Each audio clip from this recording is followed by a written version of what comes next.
Policy Committee meeting to order of the Board of Education in Nashua. It's Tuesday, February 19th, 2019 at 6:31 p.m. Ms. Van Twyver? Here. Ms. Timmons is here? Here. Ms. Timmons? Mr. Mosher is not with us. We tried calling him. So Ms. Timmons will be filling in. Mr. Garino is here. Ms. Fitzpatrick? Here. Here. And we also have Ms. O'Gara with us. Okay, Here. thank you. So our first item on the agenda would be an update of Nashua Board of Education Policy ECA-R, which is District Security Procedures. I'm going to turn the floor over to Ms. Fitzpatrick. You may recall that we had brought forward the next policy, 1110, school visits, and I was contacted by Chris Lassard, who's our safety officer, because he wanted to have some input into the policy. And so he and I met, and what he has asked for is on the second page that we put the separate policy in here, because as it turns out, we have the visitor piece in two policies. And so we took the information from the policy that we had presented last month to revise and added in what you can see in red, visitors to the school. We also updated that some of the schools have a security office versus a main office. So we added the security office. We also added in the sentence BOE members may use their school identification badge, which was discussed last month. And then at the bottom of the visitor section, visitors who cause a disruption to the normal school routine may be asked to leave the campus. He felt it was important to say campus, not school. And it is the responsibility of the school to ensure that visitors other than district staff members and approved contractors receive a staff escort to their destination and a staff escort back to the main office or security office once their visit has finished. And that's to avoid people roaming the building that were unaware of being there. And so because there was a section in the existing ECA-R, he suggested that we make the changes within the existing policy and then move to rescind 11110, which is redundant.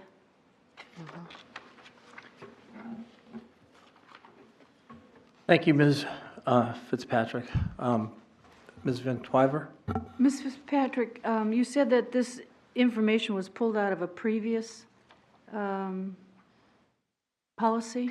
What was the previous policy, 11110, or was it? Yes, and we had last month asked to re-letter it, and we had put changes into it that are reflected in the proposal tonight.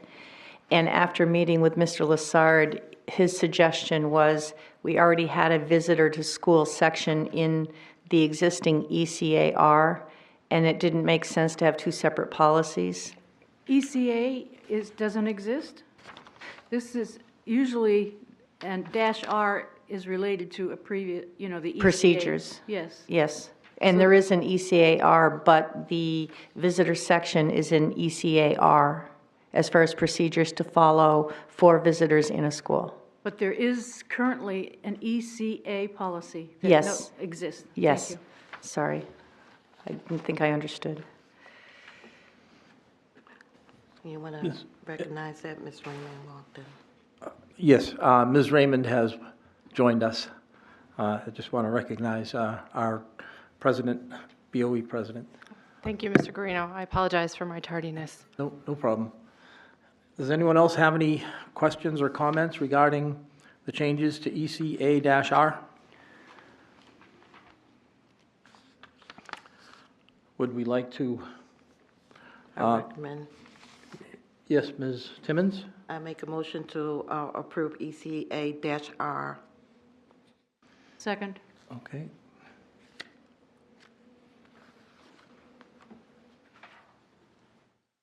Okay.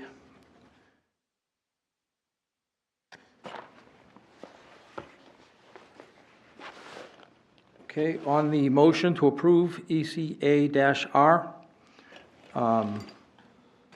Ms. Van Twyver, Yes? Ms. Timmons? Yes. Mr. Guarino votes yes. Motion carries 3-0. Yes, Ms. Timmons. I'd like to make a motion to rescind 11110, school visits. Okay, Second? okay.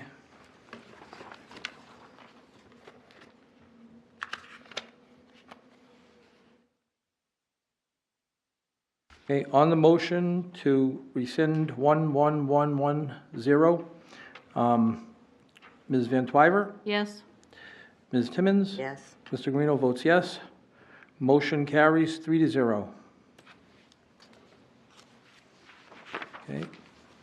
Our next item on the agenda is proposed JHC student release precautions. Ms. Fitzpatrick?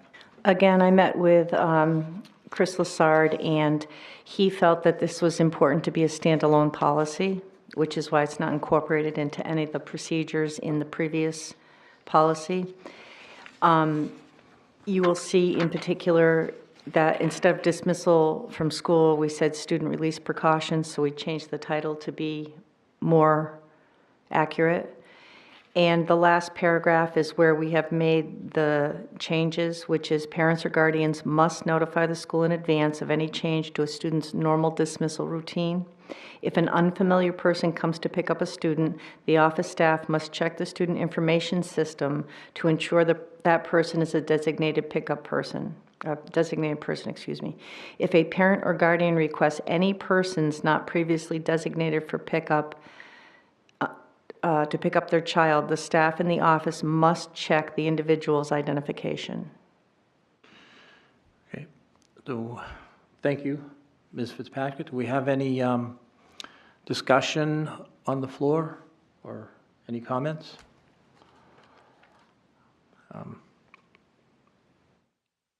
Does anyone have any? I move to accept the changes in this policy JHC and move it forward to the full board for approval. Okay. Second.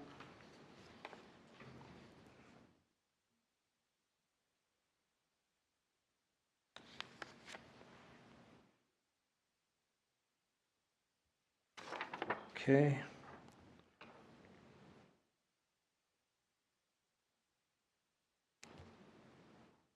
Okay, on the motion to move to accept the changes in JHC and move to the full board for approval, Ms. Van Twyver, Yes? Ms. Timmons, Yes. Mr. Guarino votes yes. Motion carries 3-0. Okay, next on our agenda, No, we have to rescind 3241. right, we have the old dismissal from school, 3241. I move to rescind policy 3241. Second. Okay.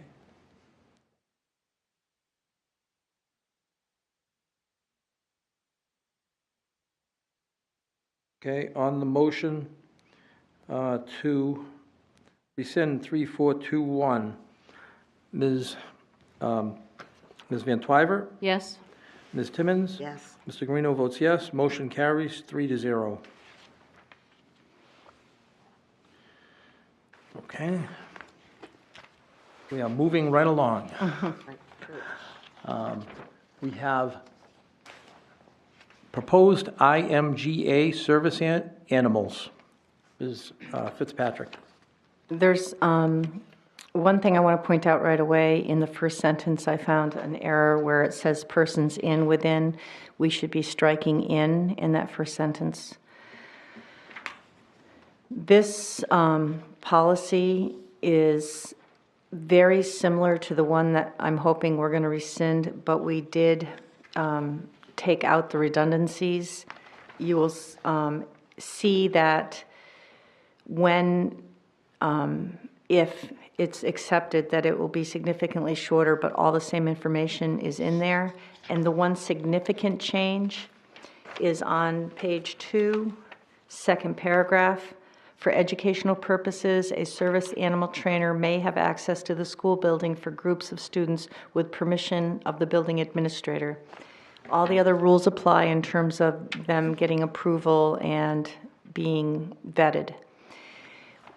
Nationwide, there is a program that is now taking place in New Hampshire that has shown significant help for struggling readers, where service dogs come into classes where students are reading, and something about having the animals there and having a calming effect and being present for the students shows statistically that students improve their reading. And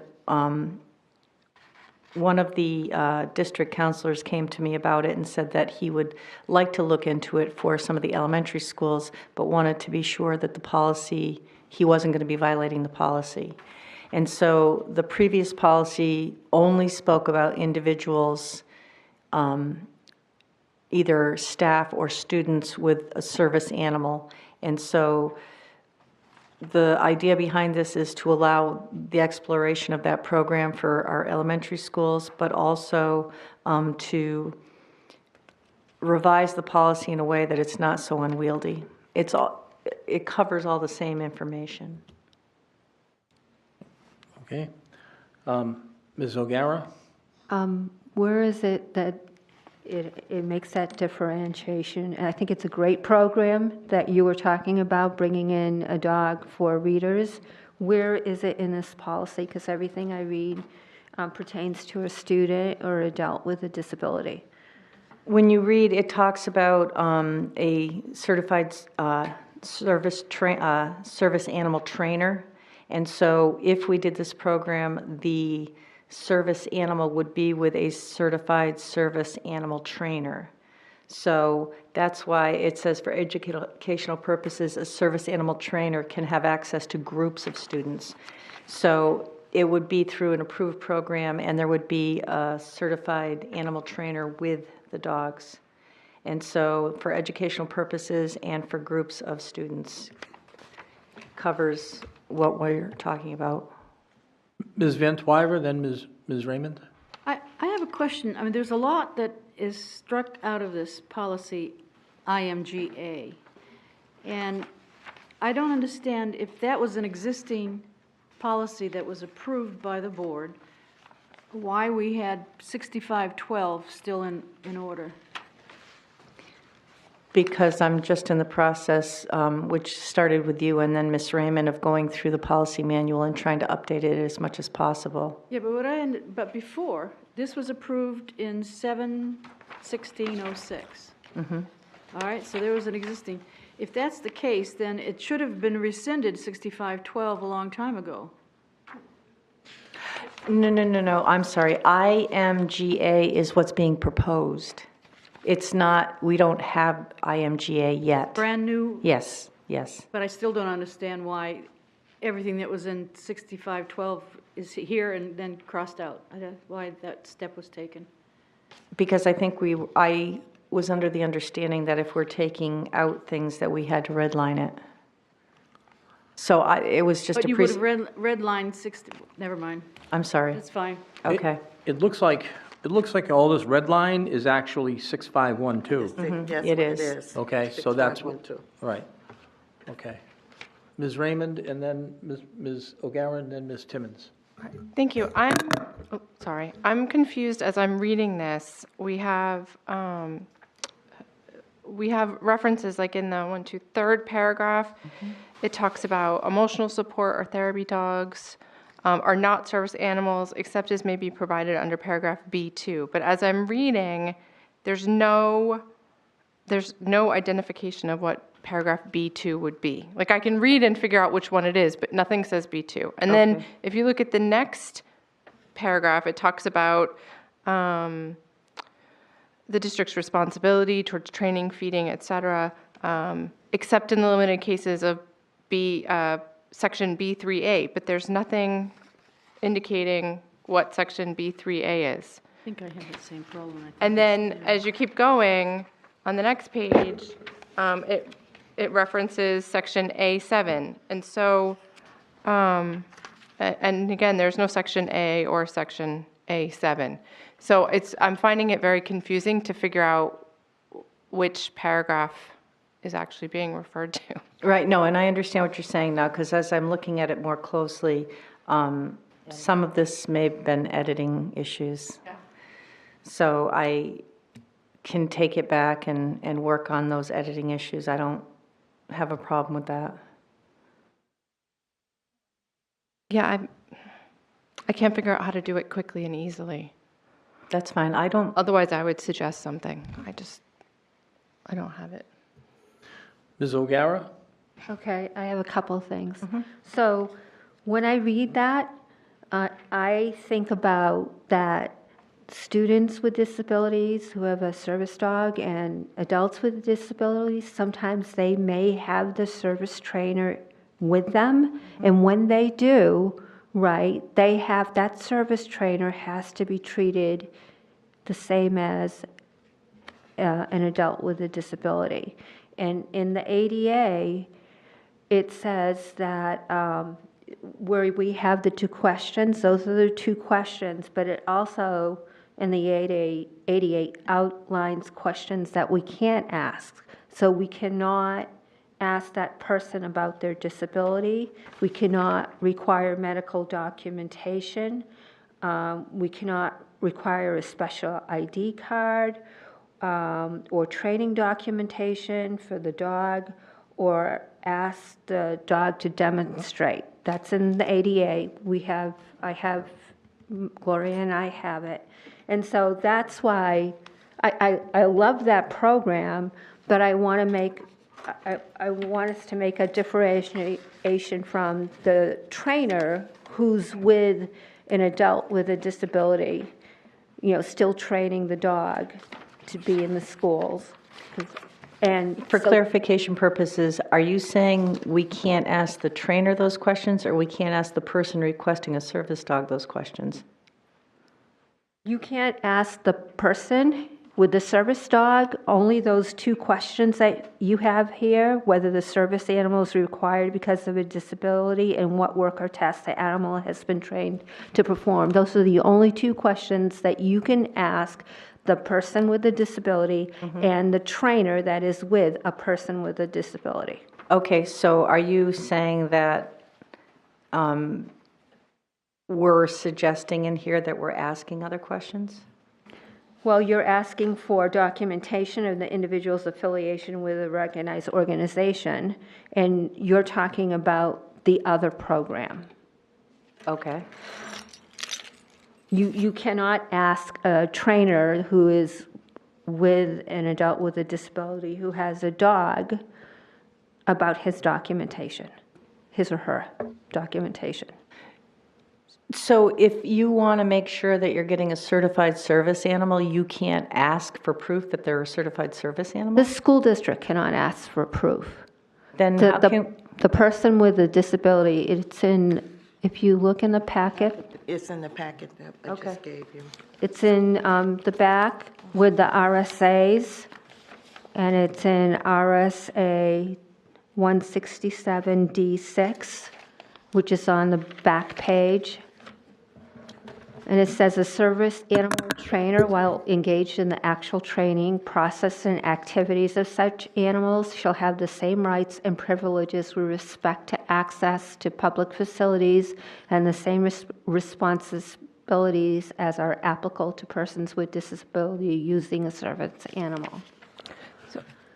That doesn't even make I sense. feel like we're talking about two different things. We here. are. What are the responsibilities? So, because I think what Ms. Fitzpatrick was wanting to make this policy incorporate was like a therapy dog, like what they have at the CAC. Sometimes they have a certified therapy dog come in. And that dog is not associated with anyone with a disability. It's a completely separate training program that has nothing to do with disabilities at all, which is also different than an emotional support animal, which is different than a service dog. Correct. So I think the word service animal trainer is problematic in this context when you're talking about a certified therapy dog. Okay. Does that make sense? Yes, it does. Because they're not a service animal trainer, they're a therapy dog trainer, which is not part of the Americans with Disabilities Act because they're not trained to provide any services for individuals with disabilities. That's right, and I'm looking for that program that Mrs. Fitzpatrick is talking Right. about to like be sectionalized, so not as to confuse everyone about Yeah. people with disabilities. Okay. Okay.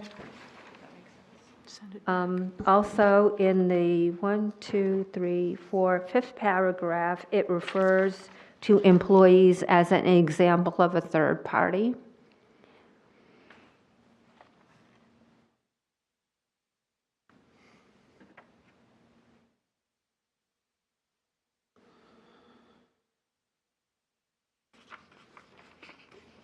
Did you find it? Yes, I did. So what you're suggesting is, Employees are not a third party.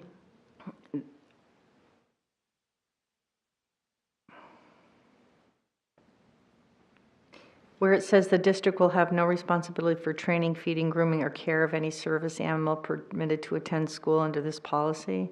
No, up above.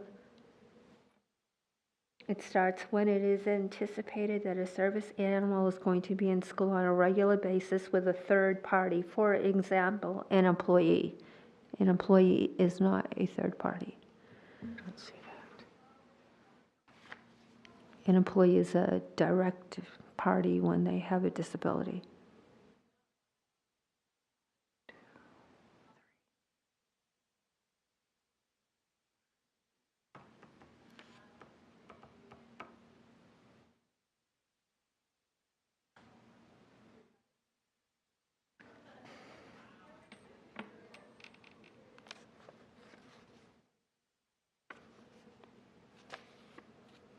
Still don't see what she's saying.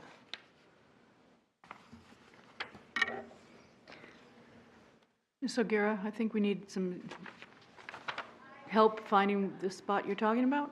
Okay, so it's after the, Which page? it's on page 2. Yep. Oh, it's on page It's the 2. paragraph with the bullets, then the next paragraph, and then that next one is when it is anticipated that a Okay. service animal, and it says, for example, an employee. Okay, Okay. got it. So you want that struck, is that it? Well, this policy is for employees with disabilities and students with disabilities. I'm still not clear what you want done to this sentence. Do you want employees struck for? Yes. Thank you. Pins are gone. Jeez. Oh, I have a ton in here.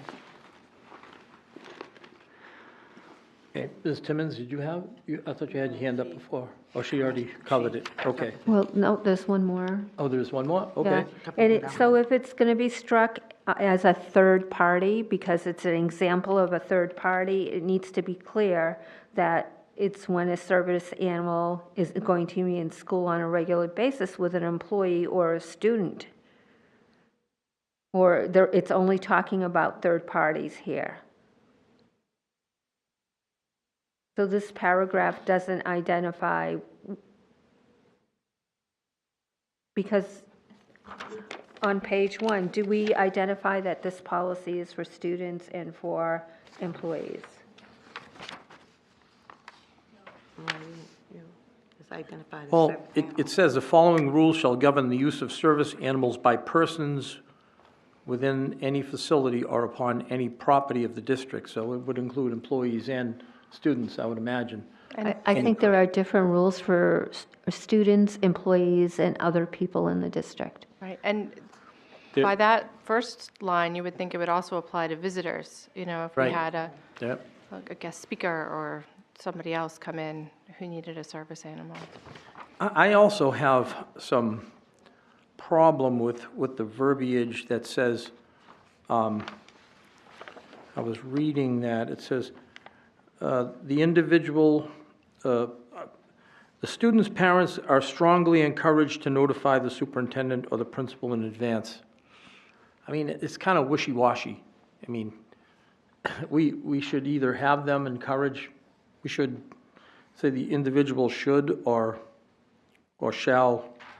I mean, If a service animal is going to be on the school on a regular basis, then it's probably a good idea to, can we have them say shall? Can we, So there is a process that goes through me okay, for adults with disabilities. right. And so we go, because we actually have somebody who has a service animal, and she provided all the documentation. Is she that a required teacher? to do that under law? Yeah, or- under the ADA. So- yeah. so we She's should- an employee, she's an adult with a disability, and the employer has an obligation to work through the accommodation that she has requested. So we should say shall, then. Yeah. I'm sorry, did someone have a question or No, comment? I was just wondering how many of these we had in the school district right now. Okay. But you said one, right? I know of only one right now. And emotionally, I don't know anything about the students, so. you don't know anything about the students. Okay, Doesn't sound like a big deal. so we're going to send it back for reworking, unless, Ms. One O'Gara. more. Go ahead, one So more. the ADA was amended to include miniature horses Yep. that are the size of dogs. So if we only say dogs, we're in violation of the ADA? We are. So can we say mini horses specifically? We have to say, yep, they both have to be trained, Okay? yep, but mini horses. So we have Miniature to- horses, So we have to add miniature horses. right. Okay. No ducks, no chickens, no, Some smart aleck. no anything That's else. horses for now. Mini horses and dogs are enough. May I suggest that we send this back to administration to make the changes and bring it up the next board meeting? Policy meeting, excuse me? Yes, I think we can do that by consensus. Yes? Yep. Yeah. So if that's the case, we're going to send that back. We should also send back 6512 and do it together. Yeah, we'll wait on that. Right. Okay. All right, very good. Our next on the agenda is proposed JLF, Child Abuse and Neglect, Safety and Well-Being of Children, and JLF-R mandating report form. Ms. Fitzpatrick? Actually, this went to HR, and I think that Ms. Timmons and Ms. O'Gara want to speak to this. Okay. Is this the one that you worked on? Do you want to speak? Yep. I will, JLF. JLF? That's Yep, what we- I will we have speak these on it. meetings. Hi. So I think Gloria passed around the technical advisory from the Department of Education, and behind it is the Code of Conduct, which is written into educational regulations, and there's a duty to report. And if you look at the last page, under Ed 51005, duty to report, it states that when there's educator misconduct, that the superintendent's office has to be, the principal has to notify the superintendent has to notify the Department of Ed. So we added that layer into the policy, and we also added, you'll notice that we changed the name of the policy to be, Child abuse and neglect, yeah, safety and well-being of children. and the safety and well-being of children, because also in the educational regulations, it talks about other misconduct that really speaks to the concern and safety of students. It talks about inappropriate, improper relationships with students, and it also talks about failure to provide adequate supervision of students at school events. And these are all into the Code of Conduct.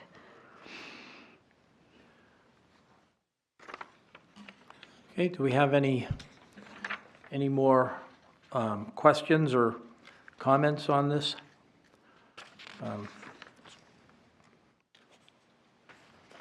Okay, do I?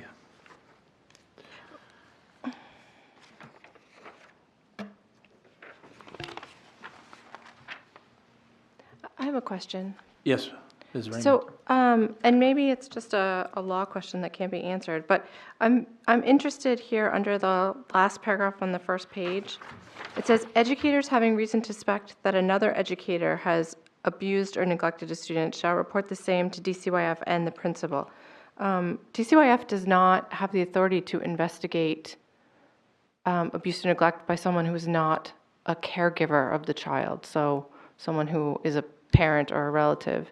If you look at the technical advisory from Yeah. the Department of Ed and the Department of Safety, it requires a DCYF report. That's first. so weird. So I kind of feel like that should also go to the police, because they're the goes- it ones who has to. DCYF would send it to. So the police do contact, the DCYF does contact the police, and the police do show up in our buildings, but it's the child abuse and neglect of children, and it includes if a educator had misconduct with a child At any time, at any time. or 7, right? What, that you can report? Yeah, no, on and off. Well, There's a, off if school you, hours and, off duty or on duty, if you read the code of conduct, it includes off duty. Okay, that's just interesting to me. do we make many of these reports? Yes. There was an article in the Hudson Litchfield News that said that there are 25,000 child abuse and neglect reports a year in New Hampshire, and stated that that number is low because many of them are not reported. 25,000, In New Hampshire. New Hampshire. And how many from this school? We haven't counted them. I mean, I can tell you when I was at DCYF 3 years ago, there were 11 of us, and we each got on average 20 to 25 reports a month. Sometimes as high as, 27 or 28. And it was going up when I left, and staffing was not, so it was a lot. So the schools have to take care of it, right? Yeah. And clothes, So, give them food. Yes. Drives me nuts. Mrs. Raymond, it's right on the first page of the technical advisory. If you look on the first page, and it says B, educators having reason to suspect that another educator has abused or neglected a student shall report the same to the Department of Health and Human Services. Right, well, that's why I asked the question, because in our thing, it says DCYF, and this says Department of Health and Human Services, and they are not the same. I don't know that the numbers that are to be called are the same either. So anyways, that's why I was confused. I mean, if you report it to DCYF, they're going to send it to the right people, but the people on the phone are going to tell you that you're calling them in mistake. So we have a Department of Health and Services. So Department of Health and Human Services has an umbrella, and DCYF is under it. So is like Medicaid, and so is public health, and so is youth services, like juvenile probation and parole. Like they have, it's a big umbrella with a number of services. Then I would suggest you put the higher up in that instead of DCYF. Well, if, so is, looking like, at, daycare licensing. Yeah. So tons of things are under DHHS. so RSA 169C29, right? It's the same state statute. In a technical advisory, it says Department of Health and Human Services, but in the DCYF manual, it's the New Hampshire Division of Children, Youth, and Families. I'm sure it's the same number. They just used different terminology for the entity. It's a different number than is on the technical advisory, and it would be a different contact person. Where are the numbers on there? On the On the technical advisory, they're right in the middle, they're right in the middle. Those are the Department of Ed. right? That's who it says. The technical advisory says that's who you report it if you're concerned about a teacher and a student, provided that student is not their child or like niece or nephew or something. Right, but it also includes that it has to go to DCYF. Okay, I'm not going to argue the point. Okay. Just call. Yeah. Yep. are we satisfied enough with the changes to this to, Maybe to clarify, we have to, as a school district, we have to report both to DCYF and to the New Hampshire Department of Education. Does that help? Yes, I think we're talking about two different things, and that's where the wires are getting crossed. Okay. So we're going to change, just for clarification, we're going to change it to say DCYF and the Department of Health and Human Services? It already says that in the policy. Right, okay. okay. So, So there are no changes to this policy? No? I move to accept this JLF and as presented tonight and sent forth to the full board for approval. Second. do you include JLF-R also? Because that's the, There's no changes to that, sir. We don't need to okay, do anything with it. okay. On the motion to accept JLF and move to the full board for approval, Ms. Van Twyver? Yes? Ms. Timmons? Yes. Mr. Guarino votes yes. Motion carries 3-0. And we need to rescind Okay, and we need to rescind 4,400. 4400. I move to rescind policy 4400. Second. Okay. On the motion to rescind 4400, Ms. Van Twyver? Yes? Ms. Timmons? Yes. Mr. Guarino votes yes. Motion carries 3-0. Any other business? Yes? I just wanted to update folks that I have, Dr. Mosley and I met with union representation to talk about the middle school policy, and I anticipate having that come back next month with some amended language to make sure that we're all in agreement on making sure that we're moving forward, but in a way that does not violate any contracts. Great. Thank you. That's good. Move to Okay, adjourn. Second. okay. Done fast. On the motion to adjourn, Yes? Ms. Van Twyver, yes. Ms. Timmons? Yes. Mr. Guarino votes yes. Motion carries. We are adjourned at 7:09 PM. Thank you all. Okay.